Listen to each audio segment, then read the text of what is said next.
जी बिस्मिल्लाहिर्रहमानिर्रहीम। नाज़रीन, मैं हूं कैसर ख़ान और आप देख रहे हैं प्रोग्राम हक़ाइक़ के आईने में। नाज़रीन, रावलपिंडी समेत मुख्तलिफ़ इलाकों में तरक्याती मनसूबे जारी हैं, लेकिन कई अहम सड़कें अधूरी पड़ी हैं, गलियां टूटी पड़ी हैं, जबकि मानसून की बारिशें सर पर हैं। शहरियों को खदशा है कि अगर बर वक्त काम मुकम्मल ना हुआ तो बारिशों के बाद आमदोरफ्त मज़ीद मुश्किल हो जाएगी। दूसरी जानब महंगाई ने आम आदमी की ज़िंदगी को शदीद मुतासर किया है, जबकि हालिया बजट पर भी मुख्तसर हलकों की जानब से तनकीद और हमायत सामने आ रही है। इन्हीं मौजू पर गुफ्तगू के लिए आज हमारे साथ स्टूडियो में मौजूद हैं माहिर सीनियर सहाफ़ी राजा खालिद गखर साहब, और इनके साथ तशरीफ़ रखते हैं सीनियर सहाफ़ी इब्रार बलोच साहब। अस्सलाम वालेकुम, खुश आमदीद कहते हैं जी आपको अपने प्रोग्राम में। जी अस्सलाम वालेकुम। इब्रार बलोच साहब, ये बताइएगा कि क्या तरक्याती कामों की तकमील के लिए वाज़ह डेडलाइन होनी चाहिए? देखिए, कोई भी तरक्याती काम जो है जब वो शुरू किया जाता है तो उसमें एक चीज़ होती है जिसे कहते हैं PC1।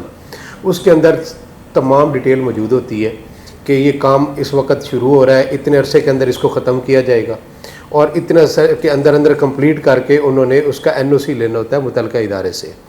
इनकी सिक्योरिटीज़ जो तरक्याती काम करती हैं, जो टेंडर्स फिल होने के बाद जिस भी पार्टी को वो मिलता है तरक्याती काम, तो वो उसको मुकम्मल करने के बाद जब NOC लेते हैं उसके बाद उनको उनकी सिक्योरिटी रिफ़ंड होती है। अब प्रॉब्लम क्या है कि ऊपर सर पे बजट था, इनके पास जो बजट से पहले फ़ंड पड़े थे वो इन्होंने इस्तेमाल करने थे हर सूरत में। इन्होंने क्या किया है कि जैसे ही बजट सर पे आया है, पूरा साल में इन्होंने तरक्याती काम रोक ही रखे हैं। जैसे ही बजट सर पे आया है तो इन्होंने वो सारे फंड्स को इस्तेमाल करने के लिए एट अ टाइम पूरे पिंडी के अंदर तरक्याती काम शुरू कर दिए। आप जाए, जितनी मेन शाहराएँ हैं, जितनी मेन रोड्स हैं, वो सारी इन्होंने उधेड़ दी हैं। बनी हुई पक्की रोडें, बनी हुई पक्की गलियों को उधेड़ दिया गया है तरक्याती कामों के नाम पे। अब वो दोबारा फिर तमीर होंगी, उसका अलहदा से एक बजट बनेगा। अब जो गलियाँ उन्होंने बनाई हैं, जो जहाँ पर तरक्याती काम शुरू हो रहे हैं, वो छोटी गलियाँ भी हैं, बड़ी गलियाँ भी हैं, बाज़ार भी हैं, मेन रोड्स भी हैं, ठीक है। अब तरक्याती काम के नाम पे उन पर खुदाई करके चीज़ें जो हैं वो सारी उधेड़ के रख दी गई हैं और काम रोक दिया है। अब आई डोंट नो कि इनके पास फंड्स नहीं आगे से रिलीज़ हो रहे हैं, या जो टेंडर्स जिनको मिले हैं वो क्यों आगे काम नहीं करवा रहे हैं, इसका तो मुझे अभी नहीं पता। आपको माजरत चाहूँगा इब्रार बलोच साहब के फ़ंड नहीं है या बजट अगर है तो जो ठेकेदार है वो काम नहीं कर रहा, तो क्या एक प्लानिंग नहीं होती है हुकूमत की तरफ से? एक प्लानिंग होती है या पहले मुख्तस किए जाते हैं बजट को, उसके बाद ये काम किया जाता है? जब तरक्याती काम शुरू होता है, टेंडर दिया जाता है, उसमें सबसे पहले तो वो ये कहते हैं, एस्टिमेट तैयार किया जाता है कि ये रोड जो बनेगी इसके ऊपर इतना खर्चा आएगा, या ये जो चीज़ है इसके ऊपर जो है वो PC1 में ये सारी डिटेल्स लिखी होती हैं। उसके बाद जैसे ही फिर तरक्याती काम शुरू होते हैं, जो ठेकेदार होता है वो अपना काम कंप्लीट करना उसकी ज़िम्मेदारी होती है, और उसको चेकआउट करने के लिए सुपरवाइज़र भी होता है, सब इंजीनियर भी होता है, SDO भी होता है, जो वक्तन फ़वक्तन चक्कर भी लगाते हैं, उस तरक्याती काम को लुक आफ्टर भी करते हैं। अब प्रॉब्लम ये है कि ऊपर से मानसून के हवाले से भी काफ़ी सारे चांसेस हैं कि वो भी शुरू होने वाली है। इस हालात में अगर मानसून शुरू होती है तो पूरा पिंडी जो है उसमें बहुत ज़्यादा उधरा पड़ा है। बिल्कुल, देखिए आप जिस एरिया में रहते हैं, आपके इलाके में भी सारा इलाका उन्होंने पूरी उधेड़ पिंडी दिया है, आप, ठीक है, गलियां मोहल्ले सारे उधेड़ दिए कोई भी हैं। इलाका अब बारिशें जैसे ही शुरू होनी है ना, ये बहुत बड़ा अजाब बन जाएगा।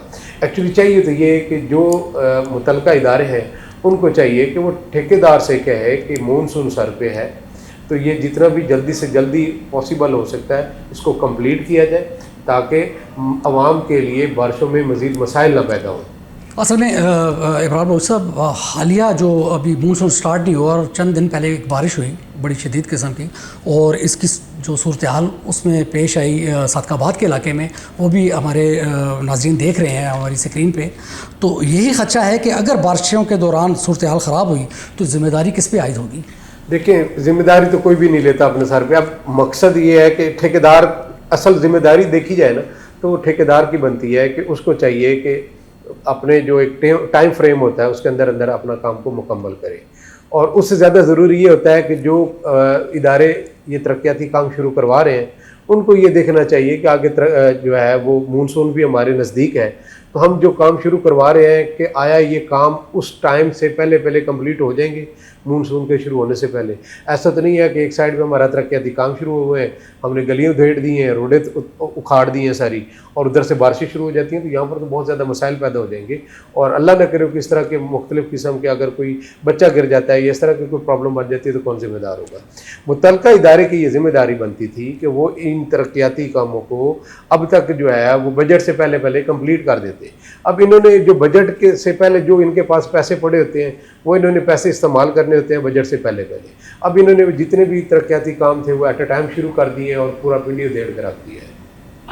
तो इसका क्या नतीजा क्या निकलेगा? मानसून बिल्कुल सर पे है। सर नतीजा यही है कि जो मुतल्लिका इदारे हैं उनको चाहिए कि वो जो ठेकेदार है उसको कह के इस काम को जल्द से जल्द मुकम्मल कराने की कोशिश करें, ताकि अल्लाह न करे कोई मिसहैप ना हो, कोई ऐसी प्रॉब्लम ना हो कि बारिशें शुरू होती हैं तो बहुत ज़्यादा मसाइल बनेंगे और ये मेरे ख्याल में इनके लिए मैनेज करना बहुत मुश्किल हो जाएगा। ठीक हो गया। अच्छा खालिद खक्कर साहब ये बताइएगा कि क्या मौजूदा जो बजट पेश किया गया इसमें मुतवसत और गरीब जो तबका है इसको मुनासिब रिलीफ मिला है? मेहरबानी, शुक्रिया जी कि आपने टाइम दिया हमें। देखना ये है कि ये हुकूमत गरीब बंदे के लिए या गरीब अवाम के लिए क्या कर रही है। आप मुझे ये बताएं कि ये रोड खुले करने, पुल बनाने, ये सारे प्रोजेक्ट्स जितने भी इन्होंने ऑन किए हुए हैं, इससे एक आम आदमी को क्या रिलीफ मिल रहा है? किसी को देखें घरों में गैस नहीं है, बिजली का फुकदान है, बेरोज़गारी आम है। अब कई वाक़ये रिपोर्ट हो चुके हैं कि बेरोज़गारी की वजह से खुदकुशियाँ हो रही हैं, मेडिसन नहीं मिल रही, जबकि 73 के आइन में ये लिखा हुआ है वाज़िया तौर पे कि स्टेट की जिम्मेदारी है बुनियादी सहूलतें देना। ये किसको, स्टेट को माँ का दर्जा क्यों दिया जाता है? कि उसकी जिम्मेदारी है कि आपको छत, कपड़ा, मकान, रोटी, ये सारी चीज़ें जो हेल्थ, ये सारी जिम्मेदारी स्टेट की है। लेकिन आप उठा के देख लें पूरा सिनेरियो कि किसी भी प्रोजेक्ट में किसी गरीब के लिए क्या है। देखें रोज़गार के कोई मौके हुए अभी तक? क्या हेल्थ के लिए कोई बड़ा एक्शन लिया गया? क्या अब ये प्राइवेट स्कूल माफिया जो ये कैसे लूट रहा है बच्चों के वालिदैन को, उसके लिए क्या कानून साजी की गई है? अब ये पता चलता है जी पंजाब असम्बली जो है मछली मंडी बना हुआ है। अब हमारे स्पीकर साहब और बाकियों में क्या वो आजकल तस्करे चल रहे हैं कि ये क्यों हुआ, ये क्यों हुआ, ये कानून मुझे बताए बगैर पास कर दिया गया, जो नया एक्ट आ रहा है, ठीक है, वो सोशल मीडिया का, वो उसमें ये क्या कर दिया गया। गरीब आदमी के लिए इस दौर में कोई ऐसा काम नहीं किया गया। गरीब बंदे को ये चीज़ें नहीं चाहिए। गरीब आदमी को रोटी चाहिए, मकान चाहिए, बच्चों का सिक्योर मुस्तकबिल चाहिए। हमें इन चीज़ों से कौम को ये गरज नहीं कि आपने 11 अरब का जहाज ले लिया है, आप 22 अरब का ले लें, कौम को इससे कोई गरज नहीं है। आप कचहरी पुल की जगह हर रोड पे, हर चौक पे पुल बना दें, अवाम को इससे कोई गरज नहीं है। हुकूमत नून लीग की हो, पीपल्स पार्टी की हो, लाम काफ मीम किसी की भी हो, गरीब अवाम को इससे कोई गरज नहीं है। गरीब अवाम को सिर्फ रोटी चाहिए, खुदा के लिए उस रोटी के लिए कुछ करो, उसको रोटी में आसानी पैदा करो। घरों में गैस नहीं है, हम रोड खुले कर रहे हैं। बेरोजगारी का फुकदान है, हम मार्केटें की तंजीम और राइश कर रहे हैं। ये कहां की समझदारी है? ये कौन सी पॉलिसी है? ये कौन पॉलिसी मेकर है? कि आपने देखना यह है कि हमारी कौम, हमारी अवाम हमारे हक में नारे कैसे लगाएगी?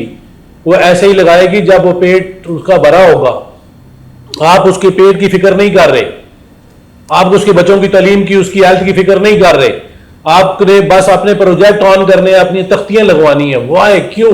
ये इस गरीब अवाम का क्या कसूर है? आप ये देख रहे हैं कि ट्रैफिक वाले किसी अगर रोड पे खड़े हैं तो मोटरसाइकिल वाले को ऐसे जाके पड़ जाते हैं कि जैसे सारा मुल्क पे कर्जा जो चढ़ा है उस मोटरसाइकिल वाले की वजह से चढ़ा हुआ है। आप आम एक सर्वे करके देख लें कि सबसे ज्यादा रेवेन्यू जो इकट्ठा किया जा रहा है मोटरसाइकिल वाले से किया जा रहा है। एक बाइकिया वाला बेचारा वो क्या करेगा? क्या ये मकरूज मुल्क हो रहा है? आप कर्जा लेके मुल्क को चला रहे हो, इंडस्ट्रीज क्यों नहीं लगा रहे? अपने लोगों को एजिटेट क्यों नहीं कर रहे? इनको आगे लाओ, जनरेट करो यहीं से। हम कब तक मुताज रहेंगे? हम कब तक वर्ल्ड बैंक की तरफ देखेंगे? कब तक हम कर्जे पे पलेंगे? आज हर बच्चा मकरूज है। क्यों मकरूज है? बच्चे का क्या कसूर है? मैं ये कहता हूं कि अवाम को हुकूमत किसकी है? इससे कोई गरज नहीं है। कौन कितना मुल्क को खा गया, अवाम को इससे कोई गरज नहीं है। अवाम को अगर गरज है तो सिर्फ अपनी रोटी, कपड़ा और मकान से है, सिर्फ अपनी रोटी। लेकिन मुझे नहीं नजर आ रहा अभी तक कि हुकूमत इस बात में सीरियस है, और मुझे यह भी नहीं लग रहा कि आगे सीरियस इसने होना है। तो मैं आपके प्लेटफॉर्म से ये पैगाम जरूर दूंगा कि हुकूमत को चाहिए कि जो दिल करता है करो, लेकिन खुदा के लिए रोटी को आसान कर दो, कपड़े और मकान को आसान कर दो, बच्चों की तालीम और सेहत को आसान कर दो। इमरान साहब ये बताइएगा कि जितने भी तरक्याती मनसूबे इस वक्त पूरी पिंडी में और गिरदनवा में हो रहे हैं, क्या इसके लिए मुतलका इदारों ने बर वक्त मनसूबाबंदी भी की हुई है? क्या ऐसी प्लानिंग के तहत हो रहा है सारा कुछ? देखिए, साफ़ी होने के नाते आप देखिए, मैं आपको एक बात बताऊं। बात यह है कि तरक्याती काम सारा साल ही चलते रहते हैं, लेकिन ये पहले जो है वो खामोश रहे हैं। जब इन्होंने देखा है कि इतना पैसे या इतना फंड्स हमारा पिछले साल का जो बजट है उसमें हमारे पास बचे पड़े हैं, तो इन्होंने फिर तरक्याती काम सारे जितनी गलियाँ थी उनको दोबारा उधेड़ दिया है। अब एक गली बनी हुई है, उसके ऊपर आपने करोड़ों रुपए लगा के उसको बनाया है, उसके अंदर आप एक नई पाइपलाइन डालने के लिए पहले पूरी गली को उधेड़ते हैं, फिर उसके अंदर एक नई पाइपलाइन डाल देते हैं, और फिर उस गली को दोबारा फिर तमीर किया जाता है। डबल ट्रिपल अखराजात होते हैं। तो ये प्लानिंग के साथ क्यों नहीं करते हैं कि पहले आप जो है वो तरक्याती काम करने से पहले एक प्लान किया करें कि ये गली हम पक्की करने लगे हैं, इसके अंदर क्या क्या काम होने वाले हैं, क्या इसके अंदर बिजली की तारें डलने वाली हैं अंडरग्राउंड, ये इसके अंदर सीवरेज का मामला होने वाले हैं, ये इसमें जो है वो वासा की जो है वो पानी की पाइपलाइनें डालने वाली हैं। तो आप वो सारी चीज़ें कंप्लीट करके उसके बाद उसको बनाएं। पहले एक इदारा जो है वो सपोज करें वापडा वाले हैं, वो खुदाई करेंगे, पूरी गली उधेड़ देंगे और उसके अंदर तारे डाल देंगे अंडरग्राउंड, और वो दोबारा पक्की बनाते हैं, फिर खर्चा करते हैं। फिर उसके बाद जरा वासा वाले आ जाते हैं, उन्होंने पाइपलाइन डालनी है, वो फिर एक दफ़ा गली को 6 महीने बाद उधेड़ देते हैं, और उसके बाद जनाब वो अपनी पाइपलाइन डालते हैं, दोबारा गली पक्की होती है। ठीक है, ये इस तरह की हरकतें नहीं होनी चाहिए कि आप एक गली को 4-4 दफ़ा 6-6 दफ़ा उधेड़ते हैं। क्यों, क्या ज़रूरत है? बेसिकली इन्होंने अपनी कमीशनें खानी होती हैं, कमीशनें खाने के लिए ये तरक्याती काम शुरू करवाते हैं। कोई एक तरक्याती काम मुझे बता दे जो 100% पूरा कंप्लीट हुआ वो PC1 के हवाले से के हिसाब से। और दूसरी बात ये है कि कोई एक भी प्रोजेक्ट ऐसा नहीं होता जो इन टाइम कंप्लीट हो। ये जो बैठे हुए इतनी भारी तनख्वाहें भी लेते हैं, रिलीफ भी लेते हैं, इनको गाड़ियाँ मिली हुई हैं, इनको पेट्रोल मिले हुए हैं, दीगर मराहत इनको मिली हुई हैं, इनको चाहिए कि जो टाइम फ्रेम होता है उसके अंदर ये तरक्याती काम मुकम्मल करवाएं। और सेकेंडली इस चीज़ को देख के काम शुरू करवाएं कि आया आगे कोई मानसून तो नहीं शुरू होने वाली। ये ऐसा तो नहीं है कि जनाब हम इधर से तरक्याती कामों के लिए जनाब काम शुरू करवाते हैं, पूरा मोहल्ला पूरी गली हम उधेड़ के रख दें और जनाब अंदर इतना बड़ा नाला बना दें। उसमें इमरान भाई से ये भी है, मुशाहिदे में ये भी आया है कि कई गलियां इन्होंने उधेड़ी हुई हैं, कई सड़कें इन्होंने उधेड़ी हुई हैं जहाँ पे पाइपलाइन बिछ चुकी है। जी ऐसे ही है, लेकिन वो एज इट इज़ टूटी की टूटी पड़ी है, उन पर सिर्फ मट्टी डाली गई है। अगर कल कराम बारिश हो जाती है तो उसका जिम्मेदार कौन होगा? देखिए, पहली बात तो ये है कि ठेकेदार की ये जिम्मेदारी होती है कि वो जब तरक्याती काम शुरू करता है तो उसके बाद उसने सारी चीज़ें कंप्लीट करके उसको एक पोजीशन में हैंड ओवर करना होता है। ऐसा नहीं होता कि वो उन्होंने खुदाई की, पाइपलाइन डाल दी और उसके बाद ऊपर सिर्फ मट्टी डाल के तो खली वली, ऐसा काम नहीं होता। बेसिकली होता ये है कि उनको उसको प्रॉपर कंप्लीट करके देना होता है। अब अगर गली पक्की थी तो उसको दोबारा पक्का करके उन्होंने देना है पहली पोजीशन में ही जिस तरह से थी। अब ये बात ये है कि ये जो मुतलका इदारे हैं ना, ये उनको नोटिस लेना चाहिए कि इसने पाइपलाइन डाल के उसके बाद गली को लवारिस कर दिया है, तो बाकी काम किसने करने हैं, बाकी काम किसने कंप्लीट करना है। ठीक है, ये चीज़ जो होती है, ये एक सब इंजीनियर, एक SDO, एक एक्सीएन, ये तीनों सबसे ज़्यादा जिम्मेदारी होती है सब इंजीनियर की, जो फील्ड में मौजूद होता है, जो ठेकेदारों के सर पे खड़े होकर काम करवाता है। उसके ऊपर फिर उसका सीनियर आ जाता है SDO को चाहिए होता है कि वो भी वक्तन फक्तन चेक करता रहता है, तो वो सब इंजीनियर से कहे कि ये चीज़ जो है इसको आपने पहले वाली पोजीशन में कंप्लीट करवाना है। ठीक है, अब ये क्या करते हैं, अपने कमिश्नरों के चक्कर में ये ठेकेदारों को भी नहीं पूछते हैं, वो अधूरा काम करके दरमियान में छोड़ देते हैं। PC1 में आप देखें तो क्या चीज़ें लिखी हुई होंगी और जहाँ पर मौके पर जाकर देखें तो क्या चीज़ कंप्लीट हुई है। आपने बड़ा ज़बरदस्त बयान किया जी और नकात वाज़िया किए बजट के हवाले से। पूछना ये चाहूँगा कि महंगाई पर काबू पाने के लिए हुकूमत को फौरी तौर पर क्या इक़दाम करने चाहिए? बजट से हट के, बजट तो आ चुका और उस पर अमल दरामद भी शायद जारी है, लेकिन जो निकात आपने बयान किए कि अवामी जो गुरबा हैं, जो मुतवसत घराने हैं, उनको कोई रिलीफ नहीं मिला, तो उस हवाले से हुकूमत को क्या इक़दाम करने चाहिए? सर, हुकूमत को ये चाहिए कि सबसे पहले अपने अदारों की असलाह करें। देखें, अपने जो सरकारी अदारे हैं इनकी असलाह करें। देखें, हमारे CM ने बहुत अच्छा एक ऑर्डर जारी किया था कि अदारे जो है सर जी कह के बुलाएंगे। क्या वो उसमें कामयाब हो चुकी? आप ये देखें कि करप्शन क्या रुक चुकी, क्या मिलावट रुक चुकी। आप अगर किसी अदारे में भी चले जाएं, किसी अदारे में भी, अब वहाँ पे आपको करप्शन, मेरे ख्याल में कोई ऐसा अदारा नहीं है जहाँ पे करप्शन ना हो। क्या आप, जब तक आपके अदारे ठीक नहीं होंगे, आपका निज़ाम ठीक नहीं होगा। अगर गाड़ी आपके टायर ही ठीक नहीं है तो इंजन आप जो मर्जी डाल लें, जितना मर्जी पावर का डाल लें, उसने नहीं चलना। जी बिल्कुल। ये जो अदारे होते हैं ये गवर्नमेंट के व्हील्स होते हैं और इन्हीं के सर पे उसने इंजन को चलाना होता है। लेकिन जब आप पहले अदारों की मेंटेनेंस करें, अदारों से करप्ट अफसरान को फारग करें, तो जो आपके मशीर है उनके ऊपर भी मशीर मुकर्रर करें कि क्या वो आपको सही रिपोर्ट दे रहे हैं कि नहीं दे रहे। और जहां तक रही बात महंगाई की, आप ये महंगाई कुछ भी नहीं है। अवाम हमारी बहुत साबरी अवाम है, ये बहुत कुछ बर्दाश्त कर सकती है, लेकिन ये इसको पहले रोजगार दें। इसको जब रोजगार देंगे तो ये आपके साथ, हुकूमत के साथ स्टैंड करेगी। अभी तक हमने गरीब अवाम से लिया ही है ना, गरीब अवाम को दिया क्या है? कौन सी हमने इंडस्ट्री लगा दी है, कौन से रोजगार के मौके फराहम किए हैं? अगर इस्लामाबाद पुलिस या पिंडी पुलिस में वैकेंसी होती है 2000 बंदे की, तो 20,000 नौजवान खड़े होते हैं। इसका मतलब ये है कि बेरोजगारी की शरह बहुत ज़्यादा है। अगर वो बेरोजगारी की शरह पूरी हो, अगर वहाँ पे आप इन लोगों को कैंडिडेट कर लेते हैं, रोजगार दे देते हैं, उसके बाद फिर आप आए अपने साइड पे कि हमने इसको कंट्रोल कैसे करना है। आपका पाकिस्तान अल्हम्दुलिल्लाह बहुत जरखेज मुल्क है। आप अपनी पैदा क्यों नहीं करते? आप अपनी इंडस्ट्री क्यों नहीं लगाते? आप हर चीज़ बाहर से क्यों खरीद रहे हैं? आप ये सारी चीज़ें पाकिस्तान से जनरेट करें। आप पाकिस्तान नौजवान जो है वो बहुत काबिल और टैलेंटेड नौजवान है। आप इसको इस्तेमाल करें, नौजवान को इसको मौका दें। नौजवान को, ये नौजवान इस पाकिस्तान को स्टैंड दे सकता है। देखें, जैसे आज हमारा मुल्क दुनिया में एक निगाह मरकज बना हुआ है। ये काम था आर्मी चीफ का, उसने कर दिया। स्टेट को चलाना गवर्नमेंट का काम होता है। जो अवामी नुमाइंदे वही है, अवामी नुमाइंदे वो है, स्टेट को चलाना उनकी जिम्मेदारी है। क्या वो कामयाब हो रहे हैं अपनी जिम्मेदारी में? क्या अवाम उनसे खुश है? कभी भी मैं नहीं कहूँगा कि अवाम खुश है। अच्छा, मैं दोनों हज़रात से ये पूछना चाहूँगा कि आपकी जानिब से, अवाम की जानिब से हुकूमत को आप क्या मशवरा देना चाहेंगे? अवाम क्या चाहती है? देखिए, मैं आपको एक बात बताऊं, कोई भी हुकूमत है, हमें उससे कोई गर्ज नहीं है वो नून लीग की है, पीपल्स पार्टी की है या PTI की है या दिस एंड दैट जिसकी भी है। बेसिकली इनको हर वो काम करना चाहिए जिससे जो निचले तबके का अवाम है उनको रिलीफ मिल सके। पेट्रोल 400 समथिंग पे गया, वापस 299 पे आया। क्या बाकी चीज़ों के रेट भी कम करवाए गए? ये जो होती है ना, ये रिलीफ देना होता है।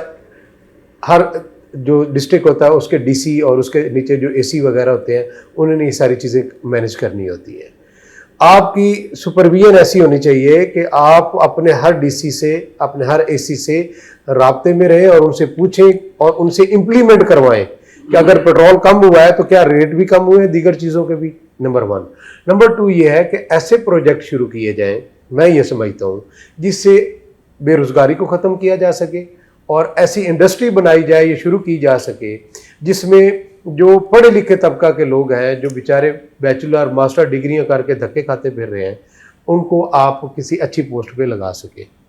अब प्रॉब्लम क्या आता है, एक बंदा रिटायर होता है, उसको दोबारा लगा देते हैं, और जो पढ़ा लिखा आदमी है वो डिग्री लेके आदमी घूम रहा है। इमरान भाई साहब, इस पे ये बड़ा वसी आपने एक सब्जेक्ट जो है ना उसकी तरफ निशानदेही की है। इस पे एक प्रोग्राम ज़रूर करेंगे कि RDA है, TMA है, कंटोनमेंट बोर्ड है और उसके बाद रेलवे है, दीगर जो हैं अवामी मरकज़ जो बने हुए हैं, क्या वो अवाम के लिए रिलीफ दे रहे हैं या उनके लिए सर्द दर बने हैं? इस पर बाकायदा एक प्रोग्राम करेंगे। जी खालिद साहब, आप बताइएगा, क्या आप क्या मशवरा देना चाहेंगे? जी, मैं हुकूमत से यही कहूँगा कि गरीब अवाम के बारे में सोचें और रोटी कपड़ा और मकान उनको मुहैया करें जो आपने सस्ता आटा दिया है वो भी हर बंदे को मैसर तो नहीं है, हुकूमत की जिम्मेदारी है। जो कि हुकूमत की जिम्मेदारी है। अगर उन्हें नहीं पता तो 73 का आयन पढ़ लें, अगर वो भी नहीं पढ़ना चाहते तो उन्हें ये चाहिए हजरत उमर फारूक रज़ियल्लाहु तआला अन्हु को देख लें, उनको स्टडी कर लें कि जब उनका वजीफा मुकर्रर किया गया, जब खिलाफत उन्हें दी गई तो उन्होंने कहा जी कि उन्होंने बहुत मुख्तसर एक मजदूर के बराबर वजीफा अपना मुकर्रर किया। तो मशीर वजीरों ने कहा कि सर आपका इसमें गुजारा नहीं होगा तो आप क्या करेंगे? तो उन्होंने क्या जवाब दिया था कि मैं मजदूर की दिहाड़ी बढ़ा दूंगा। तो जनाब आला, अगर हमने मरना भी है कल और अल्लाह के हजूर पेश भी होना है तो जवाब भी देना है। अगर आप असलाह चाहते हैं तो गरीब के लिए कुछ कर जाएं। अल्लाह ने अगर आपको मौका दिया है तो गरीब के लिए कुछ कर जाएं। आप अपनी उतनी सैलरी मुकर्रर करें जितनी एक मजदूर की होती है, तो आपको खुद फ़र्क नज़र आ जाएगा। अवाम के दिलों में आप हमेशा जिंदा रहेंगे। खान साहब, बड़ी खूबसूरत आपने बात की हज़रत अबू बकर हज़रत उमर फ़ारूक रज़ियल्लाहु ताला, जिन्होंने अल्लाह बाकायदा तौर पे जो आज भी राइज है यूरोपीय ममालिक में और दीगर ममालिक में, पाकिस्तान में उसकी थोड़ी सी कमी है। अगर उसी पे चला जाए या उनके रास्ते पे चला जाए तो शायद तरक्की, मेरे अंदाजे के मतलब वो तरक्की का दौर था, आज पस्ती का दौर है, मैं जिस पे एनालाइज़ करता हूँ। बहुत शुक्रिया आप दोनों हज़रात का, मैं बड़ा मशकूर हूँ। तो नाज़रीन, तरक्याती मनसूबों का मकसद आवाम को सहूलत देना होता है, लेकिन अगर सड़कें और गलियाँ तवील अरसे तक अधूरी रहें तो यही मनसूबे शहरियों के लिए मुश्किलात का बायस बन जाते हैं। इसी तरह महंगाई और बजट के असरात भी बराह रास्त हर घर तक पहुँचते हैं। हम उम्मीद करते हैं कि मुतलका इदारे मानसून से पहले तरक्याती काम मुकम्मल करेंगे, जबकि हुकूमत महंगाई पर काबू पाने और आवाम को हकीकी रिलीफ फराहम करने के लिए मौसर इक़दामात करेगी। इजाज़त दीजिए अपने होस्ट कैसर खान को। अल्लाह हाफ़िज़।